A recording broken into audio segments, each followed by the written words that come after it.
Hi, friends. Welcome back to the Daily Love Podcast. This is a podcast about following the ways of Jesus every single day of your life in discipline, devotion, and love. And it's not about being perfect or just having this crazy life transformation one day to the next. It is just about learning Jesus' way to do life, find community, and, grow together. I'm your host, Liza, and just like you, I'm still learning how to grow my faith and live out my faith beyond Sundays and into the everyday life. Today, we're going to be talking about discipline. Of course, gotta get Sunset, comfortable because he just needs to be next to me. Like I move and Sunset, it's there. I love him so much. If you're listening instead of watching, I'm talking about my dog. It's like I go to any room in the house and he's like around me. I have to always just like keep track of my steps because I just don't know if he's like right there. I just love him so much. So he's my co-host, just so you know. If you haven't already, go watch our first episode. I'm still learning through this. This is so new to me. Yes, I film YouTube videos, TikToks, all these things, but like doing a podcast, editing, filming, all these things is like so new to me. And, we're going to get the hang of it little by little. I'm sure of it. We're praying about it. Pray for me, y'all. Anyway, today we're going to be talking about discipline. I know that when we hear the word discipline, we usually go straight into, productivity, motivation, and all these things. But today we're going to be talking about a different kind of discipline.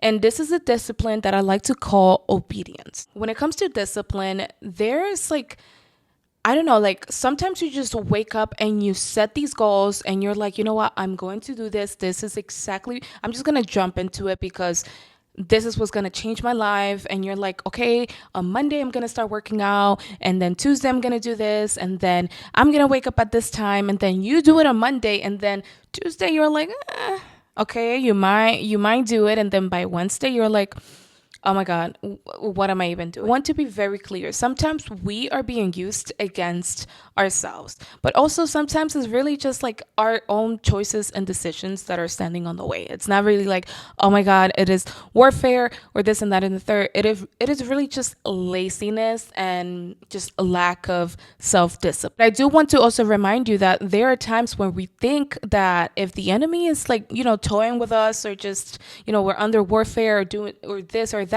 we're like, it's just going to be this big thing that we're just going to be able to tell apart and we're just going to pray it away and it's just going to be done with. But let me remind you that sometimes warfare looks like the smallest simple little things against you that you don't even recognize. Like sometimes or most of the times, like lack of discipline or just getting into a slump starts with the smallest little things that you keep repeating and allowing yourself to do every single day without just breaking out of it. For instance, like it could be your morning routine. When you wake up in the morning, instead of you told yourself that you want to wake up at 5 a.m. every single day, and then instead of just getting up and going with your day, you start scrolling on your phone and you're like, you know what, just today, tomorrow, we're definitely like getting back into it and we're gonna do this. But tomorrow comes and you do the same thing. And then it could also be with like arriving late to work. It could be with so many little different things that you think that they don't really have a big effect because they're just so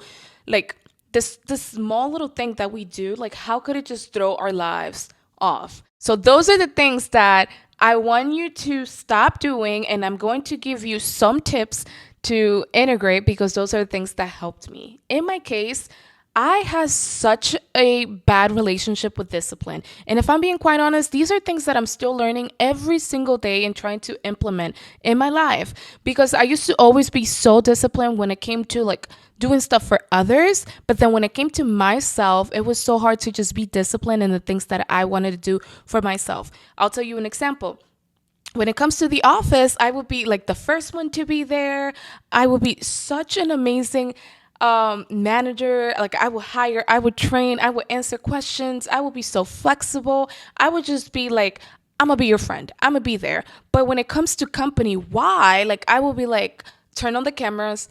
I'm running the show. I know how to do this. We're doing this way. Like I was just a full-on girl boss. I knew what had to be done. And like we will make months, we will make years, we will do what had to get done. But then when you looked at my life, it was like compared to my job and my personal life is like, are these being ran by two different people? And it was something that I just kept running into because I wasn't even realizing it. Like, sometimes I will be so busy at work that I will be like, I'm just not going to take lunch today. And then during that lunch, I had scheduled to like maybe call on my grandma, call like my sister or something. And like, I'm just like, I'll do it tomorrow. I'll do it tomorrow. Or like I would tell myself, well, before work, I would go work out. Or even after work, I'm like, okay, well, it never works out for me that I get up early enough to go to the gym. So we're just going to start doing it at night. It never happened. It just never happened. And then when I just like stopped working at the office and it was just me at home, oh my God, you guys, like I would seriously tell my friends, like, I can't do it. I cannot do it. I need to go back to the office. I need structure. I need something. I just cannot do it. I literally just get on my couch. Even if I have so many things to do, like I would seriously stay on my couch and just be a couch potato all day. Like I can just be a couch potato. I'll tell you that. And it was so frustrating because it's not that I didn't know what to do. It's just that I couldn't get myself to do it, even when I knew exactly what needed to happen in order to get things going. And so I had this horrible relationship with discipline and getting things done and getting the ball rolling that at some point it was just like I had to arrive to the confrontation that I had with God for that to stop. Like I was like, God, like what is happening here? I had to do a self-assessment. I had to arrive to a point where it was like it was me and God. It was like, okay, what's going on here? What is it that I'm not doing that I should be doing and it's just not working? And so sometimes you got to be that honest with yourself because no one's going to come in to save you. No one's going to come in and knock your door and just be like, oh, hey, you should maybe like get up and like go for a walk. You should maybe like get up and like clean your dishes. Get up and like fix your bed. It's like there are so many things that affect your everyday life that are dependent on you and you alone. But our Heavenly Father, which is amazing, and He just like loves you like that. He's not gonna let you do it on your own, right? So if you go to Him, if you come to Him and you're like, you know what, Lord, I need your help. I can't do it. I can't get myself to like get up and just like do the thing. He's just like right there, waiting to just like be your hero and save your day. There's a verse that I want to share with you that literally changed my life. I tell you, like, I read this verse and it was like, what? And this was Proverbs 6:6. And I think it is Proverbs 6:6 through 9, I believe. And it is the one that goes like, look at you slacker, like, or like it makes the comparison with the ant. So it's Proverbs 6:6. And then it says, go to the ant, you slacker, observe its ways and become wise. Without a leader, administrator, or ruler, it prepares its provision in the summer. It gathers its food during the harvest.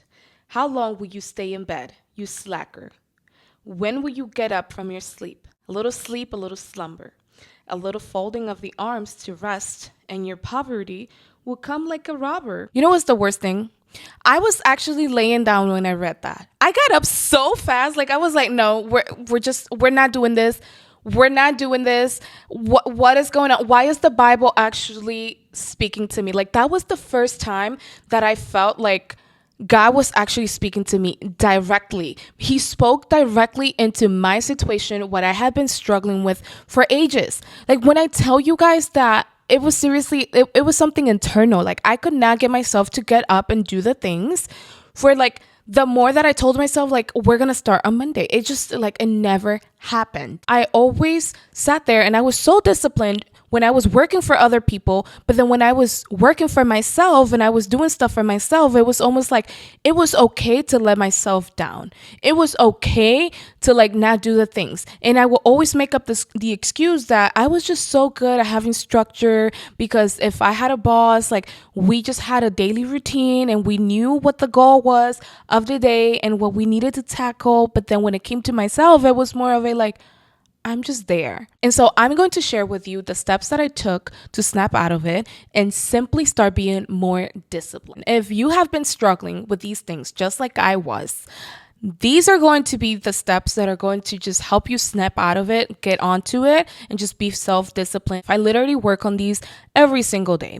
And something that I want to point out is that when we hear the word discipline, we're usually thinking of motivation, and we rely on the thought that one day we're just going to wake up and it's just going to be there and it's just going to happen. We're going to feel like doing it. But the truth is that we can't rely on motivation because most of the times we won't feel like doing it. Everyone thinks that they want discipline, but they're really just talking about motivation. They're sitting on their couch and they're waiting for that one day, that one time that they're just finally going to get up and get on with their lives and just do it because they're thinking that there's going to be a day that they're finally going to feel like it and it is finally going to click. But let me just tell you something. Motivation is just not going to come knocking your door. You have to rely on obedience in order for it to happen. You have to rely on yourself, on how much you want that thing to happen in order for you to snap out of it and make it happen. You have to do it while you don't want to do it so that you start wanting to do it in the process. It is just not going to work out that magically you're just going to want to do it. It doesn't work like that. So you have to start with wanting to do the thing. And you know what? Like, I built myself a daily rule. I call it the daily rule because it is my non-negotiables. So first things first, you have to list out your non-negotiables. For me, I call that my daily rule. These are things that are like the bare minimum that I expect for myself every single day. Regardless of the outcome, regardless of the results, I have to do these things, point blank, period. Now, I'm not a robot. So obviously there's going to be days where it's like, you know what, like I feel sick, I couldn't do this. But like, do I have an actual excuse to not have done that? Or was it just laziness? Clock yourself. But anyway, you have to have your non-negotiables, whether that is like you have to go on a walk every single day, you have to wake up at 5 a.m. or 6 a.m., 7 a.m., whatever works for you. You have to write that down and like just know that these are your non-negotiables. You have to have healthy food. You want to work out. You want to arrive to work on time. You want to do homework. Wherever you are, you have to just sit there and tell yourself, these are things that I have to do every single day of my life. That's it. Number 2, you have to start smaller than you actually think. A lot of the times, like when we are like doing a whole self rebrand at like 2 a.m., we're like, you know what? I'm going to do this and I'm going to do that. And we're just going to make this work. And it's just going to happen in the snap of a finger. And it's just all going to be butterflies and rainbows. And it's like, let me just tell you something, bestie. It doesn't work like that. You have to actually be honest with yourself and structure this around things that you're actually going to accomplish. Maybe you want to become the person that reads 15 chapters of the Bible a day. But hey, you haven't read the Bible in over a year. So maybe you want to start with just one chapter or even half a chapter to begin with. Because we put this huge pressure on ourselves that, oh my God, I want to, like, we see the end result and we're like, I want to arrive there and I want to be that person. And when we start the goals, when we start planning, we jump straight into it and we're like, okay, I'm just going to start doing this from the get-go because that's the person I want to become. But it's like, no, you have to be honest with where you're at right now in present time, not in how you see yourself in the future, but right now. How much can you read right now? How much time can you dedicate to it right now? When it comes to working out, how much can you lift? Like, there is so much that we have to take into consideration before we set any goals, because then you're setting yourself for failure. And that's when it starts, that it's like, you know what, you did it for the first day because you were so excited, but then by the third day you're like, oh my God, like I can't do this, because you were so unrealistic with yourself. And that leads me into step number 3, which is to be faithful to your obedience in doing the thing rather than the results. A lot of the times we're focused on how that turned out, like how that looks. And you got to think about it as if you're going to the gym and it's just going to take you some time to see the results. You just have to keep showing up for yourself. Stop worrying about the results and how it looks and like what you're doing. You have to just do the thing and let go. Do the thing and let go. Sometimes, most of the times, God is going to ask you to do something. And we are so in our heads that we're like checking on that. Like, okay, God, you told me to post that on Instagram, but I only have 5 likes. Oh my God, you told me to go out on the streets and like preach, but no one has showed up. No one is listening. No one is buying the book that you told me to write. Like, there's so much that we are literally and seriously tracking and keeping a hold of, like that is God's job. Your job is to be obedient. Your job is to show up and do the thing. The rest, he's got you. Number 4 is one of my personal favorites. This is one that I've been using since the beginning of me being a leader. I used to like onboard people, train people, and repeat the same thing to them. You have to fall in love with it before you can succeed in it. You cannot expect to wake up and want to do the thing if you hate it. When I worked in retail, I started in retail and then moved up to corporate. I used to always tell people, if you want to be the go-to person for that one thing because you just do it so well, you have to fall in love with it. It doesn't just come out of like just wanting to do it and just making the decision to do it. You have to actually like know that this is the one thing that you do and only you do good at that. If you're cleaning floors, you better be the best at cleaning floors. If you're cleaning windows, you better be the best window cleaner there is. And that is something that I've always taken with me in just like whatever role, position you're in life. It doesn't have to be just at work, just generally. In life, whatever role you're doing, be the best at that. Because when you show up for that one thing that you're meant to be, you're being obedient and you're actually glorifying God through that. Make sure that when you look at the work that you're doing, you're like, I'm actually glorifying God through this.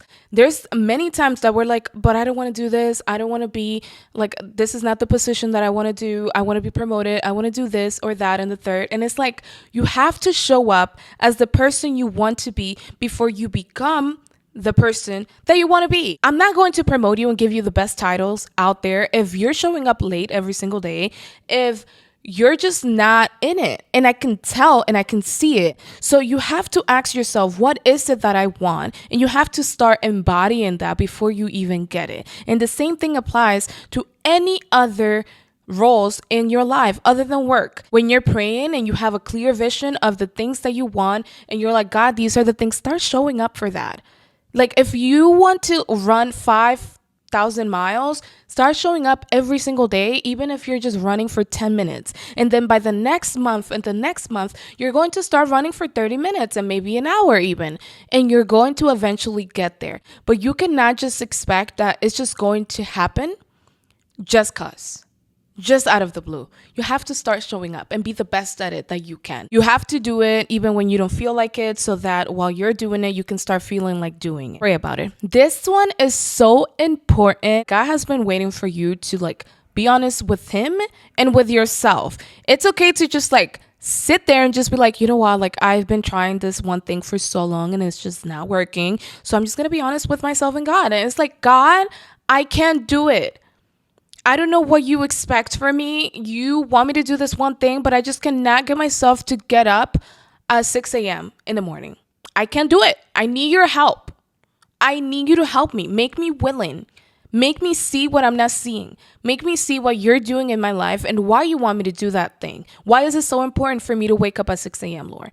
And that is just one example. It could even be about being more loving. Like, God, I just cannot do it. I'm so negative to myself. I'm so negative to others. Like, I just don't know how to do this thing. So can you please make me more loving, wash me clean, do all these things? You have to get to a point where you're like having a natural and honest relationship with the Lord about these things, because God is never going to place something in your heart and expect you to just figure it out on your own. He's expecting you to rely on him to carry that through. He's not like, he didn't just tell Abraham, like, go ahead and like go to this new land and like figure it out. He went with Abraham. He was there through his whole journey. Like, he was talking to Abraham through everything that Abraham will go through. And like, he will give him new directions and new things. And like, he will talk to him and give him vision into what he will come to be in the future. But we think a lot of the times that it's like, you know what, like God told me to do this thing and that is it, like one and done conversation with God, and like we're just gonna do it and figure it out. Like, he's expecting you to keep coming back to him. Plan about it. I am literally obsessed with anything and everything stationery related. I literally have a whole stationery business, and anyone around me will tell you how much I love stationery. So a planner, stickers, bookmarks, all these things, you name it, I love it. And this one is one that just comes so easy for me because of that. You have to be realistic. And something that we use a lot in corporate is the SMART framework. And I'm going to read it for you guys because this is something that I never got around to memorizing. Like, I just know what some of them mean, like specific, measurable, all of that. But just to be accurate, I'm going to read it for you guys. And it is specific, measurable, achievable, relevant, and time bound goals. So this helps you to ensure that when you're setting a goal for yourself, you're actually doing it from a realistic point of view. Ensure that it is something that you can actually achieve from the skills and resources that you have right now. So let's say that you want to be a content creator. Do you have the equipment that you need for it? Maybe you want to start a podcast. Do you have a camera, a microphone, and all these things? So just making sure that the things that you are setting is achievable and you have the skills and the resources for it. Give yourself a realistic time frame as to when you want to get this done. What's your deadline? When do you want to get this done by? Maybe it's March and you're working on it and you want to be really good at it, or even running the 5K already by like June of this year. So just give yourself a deadline so that you can start working on it. Put it on your calendar and you're like, week 1, week 2, let's get this done. Anyway, those were my tips on how to get better when it comes to discipline. This is something that I work on every single day. And that doesn't mean that I am like perfect at it. I am actually, like I said, working on it and trying to learn new tricks, new ways to like just get better at it. There are books that I read. There are like vlogs that I read and just different tips that I like to receive. And, that's one of the things that I want to start sharing with you guys. I love romance books and those are things that I read all the time, but I also love the books that are just going to help you with like frameworks and like being more disciplined, routines, habits, and all these things. And like, just because it's all fun and all to like dream about things and plan things out and go on Pinterest and make boards and all these things, but like, when are you actually going to get that done? And most importantly, there are many times that our own desires are placed in our hearts because of God. So when we are not doing the thing and being obedient to it and being disciplined towards it, we're actually disobeying God. Kind of more from the perspective that discipline is obedience and stewardship of what God has placed in front of you. Sometimes we pray for things, they're given to us, and then we just forget about it because we don't steward it. We pray for the one gym in our apartment and then we barely use it. Personal example. So be more disciplined, steward the things that God has blessed you with, and just stay in tune with him. Just pray. He's gonna get you there. I'll see you guys on the next one. And as always, I love you guys, but Jesus loves you more. Mwah.